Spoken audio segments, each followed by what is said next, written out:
और इस वक्त आप तस्वीरें देख रहे हैं सीएम योगी को, जो कि लखनऊ में इस वक्त मौजूद है। और हम आपको बता दें कि सीएम योगी यहां पर एक सभा को संबोधित कर रहे हैं और कार्यक्रम इस वक्त आप देख सकते हैं।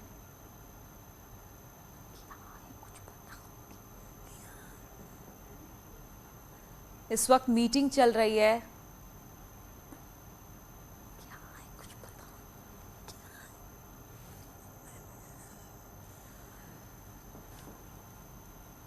और वीडियो कॉन्फ्रेंसिंग के जरिए इस वक्त आप देख सकते हैं संवाद कार्यक्रम सीएम योगी का पेंशन वितरण का कार्यक्रम यहां पर चल रहा है। उसी पेंशन वितरण कार्यक्रम में सीएम योगी मौजूद हैं। अलग अलग जिलों से जितने पेंशन धारक हैं उससे वर्चुअली संवाद करते सीएम योगी दिखाई दे रहे हैं।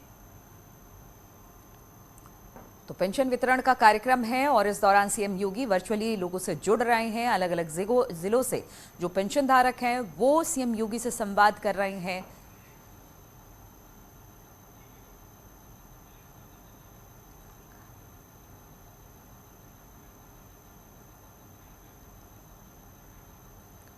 और इस वक्त प्रदेश अध्यक्ष स्वतंत्र देव सिंह एक प्रेस कॉन्फ्रेंस कर रहे हैं। आइए सीधे रुक करते हैं इस प्रेस कॉन्फ्रेंस का। और 428 कार्यक्रम हुए और रामपुर में इस समापन कार्यक्रम हुआ। माननीय राज्य के लोकप्रिय मुख्यमंत्री आदरणीय योगी आदित्यनाथ जी इस कार्यक्रम में बड़ी सभा करके समापन किया। यात्रा क्रमांक 2, यात्रा वृक्ष क्षेत्र के मथुरा जिले से शुभारंभ हुआ। आदरणीय मुख्यमंत्री योगी जी ने इस यात्रा का शुभारंभ किया और कुल 12 जिलों से होते हुए 65 विधानसभाओं में 310 कार्यक्रम किए। बरेली में समापन हुआ। माननीय गृह मंत्री आदरणीय अमित शाह जी ने रोड शो के माध्यम से रोड शो किया और समापन हुआ और एक बम्पर जन सैलाब आदरणीय अमित शाह जी को समर्थन के लिए आया और भरपूर पार्टी को प्यार दिया। तीसरा, यह यात्रा कानपुर क्षेत्र से झांसी जिले से हमारे माननीय केंद्रीय रक्षा मंत्री आदरणीय राजनाथ सिंह जी ने इस यात्रा का शुभारंभ किया। इस यात्रा में कुल 14 जिले का दौरा किया और कुल 52 विधानसभाओं में 403 कार्यक्रम किए, जिसमें लगभग 43 लाख लोग सम्मिलित हुए। और कानपुर में समापन कार्यक्रम में हमारे माननीय उप मुख्यमंत्री आदरणीय केशव प्रसाद मौर्य जी ने जनसभा किया। क्रमांक 4, यह अवध क्षेत्र के अंबेडकर नगर से ये यात्रा शुभारंभ हुई। अपने लोकप्रिय राष्ट्रीय अध्यक्ष आदरणीय जगत प्रकाश नड्डा जी ने इसकी शुभारंभ किया। इस यात्रा के कुल 13 जिलों का दौरा किया और कुल 82 विधानसभाओं में 217 कार्यक्रम के यात्रा का समापन भी माननीय राष्ट्रीय अध्यक्ष आदरणीय जगत प्रकाश नड्डा जी ने किया। यह यात्रा क्रमांक 5, गोरखपुर क्षेत्र के बलिया जिले से यात्रा शुभारंभ हुई। हमारे लोकप्रिय मुख्यमंत्री मध्य प्रदेश आदरणीय शिवराज जी ने इस यात्रा का शुभारंभ किया और कुल 10 जिलों का दौरा करते हुए 62 विधानसभाओं में 319 कार्यक्रम किए। इसका समापन माननीय राष्ट्रीय अध्यक्ष आदरणीय जगत प्रकाश नड्डा जी ने बस्ती में किया। यह यात्रा काशी क्षेत्र के छठा जो है, काशी क्षेत्र के गाजीपुर जिले से माननीय केंद्रीय महिला एवं बाल विकास मंत्री श्रीमती स्मृति ईरानी द्वारा शुभारंभ की गई। और इस यात्रा कुल 12 जिलों का दौरा 71 विधानसभा में 337 कार्यक्रम किए। यात्रा समापन अमेठी में अपने लोकप्रिय मुख्यमंत्री आदरणीय योगी आदित्यनाथ जी ने किया।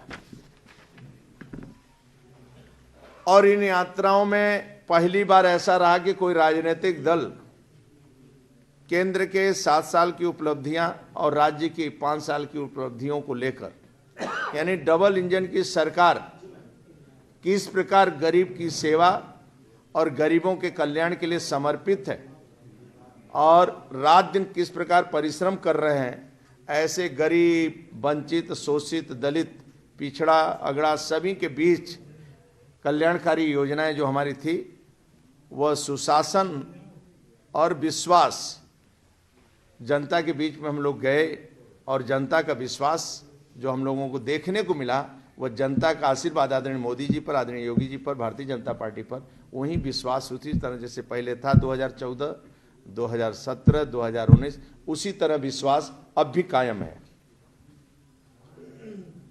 जनता ने लाल टोपी वालों के झांसे में नहीं आने वाली है।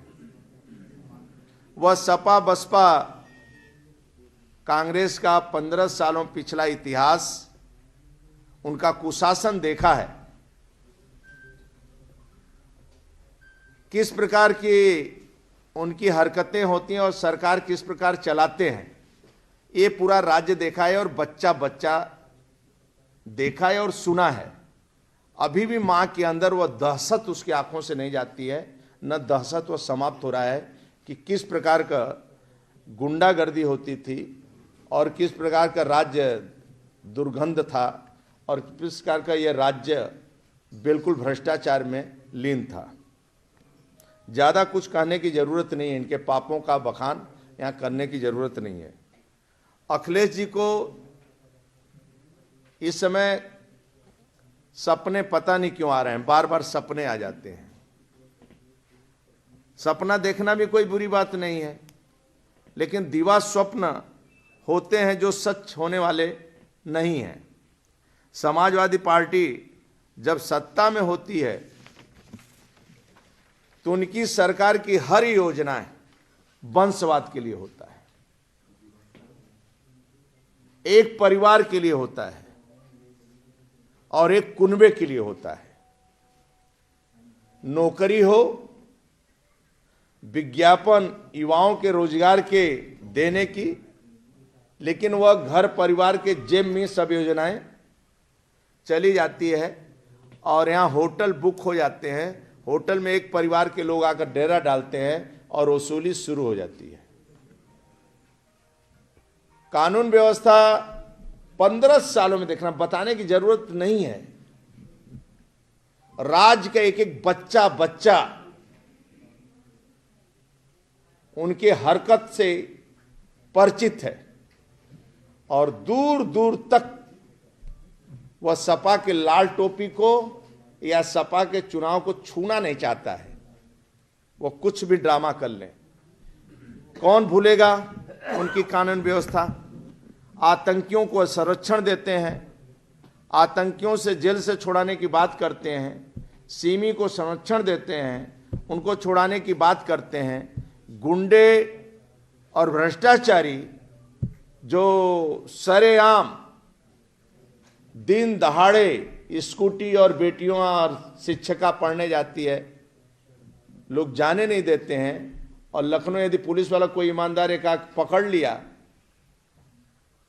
किसी गुंडे को, तो मियाँ जान का फोन चला जाता है पश्चिमी उत्तर प्रदेश से लेकर, और फिर वो गुंडे को छोड़ना पड़ता है। इसलिए सपा की कोई सरकार नहीं रहती, सपा को कौन चलाता है यही नहीं पता चलता है। उनकी सरकार है ही नहीं है जब भी आती है। और उनके राज्य में अखिलेश जी सपने भगवान कृष्ण के देखते हैं। उनके पिताजी जो राम भक्तों पर गोलियां चलवाया, डीजे बजने नहीं दिया, प्रतिबंध लगा दिया, कावड़ यात्रा पर प्रतिबंध लगा दिया, राम यात्रा पर प्रतिबंध लगा दिया, वो राम कृष्ण और भोलेनाथ की बात करने का अधिकार क्या है? आस्था को अपमानित किया और हमारी सनातन संस्कृति को अपमानित किया।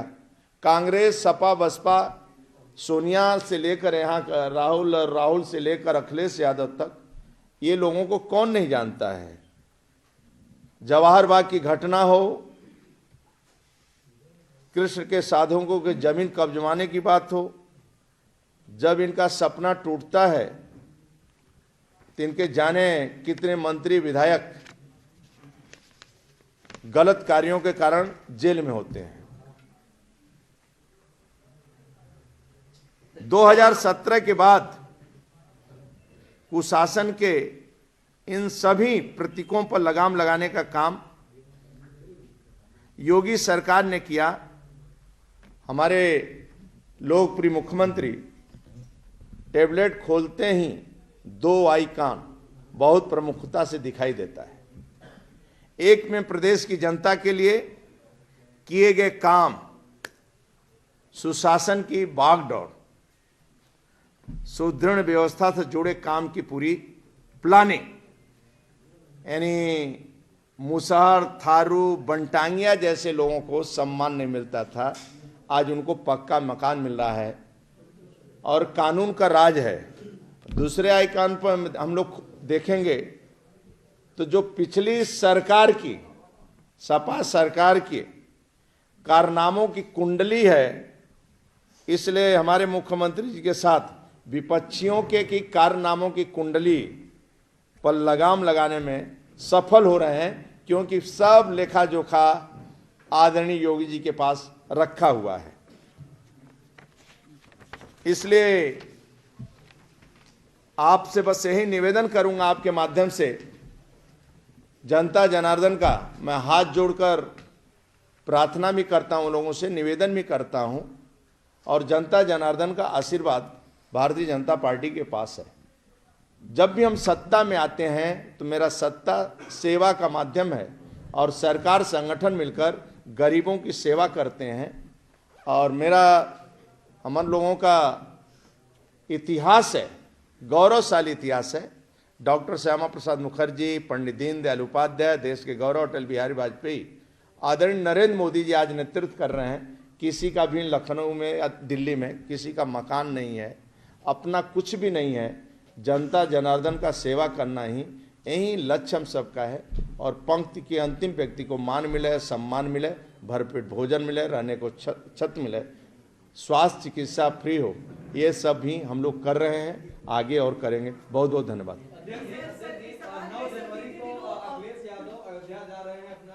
तो बीजेपी की जन विश्वास यात्रा के समापन के मौके पर प्रदेश अध्यक्ष स्वतंत्र देव सिंह को आप सुन रहे थे कि किस तरह से ये यात्रा निकाली गई, लोगों का प्यार आशीर्वाद मिला है।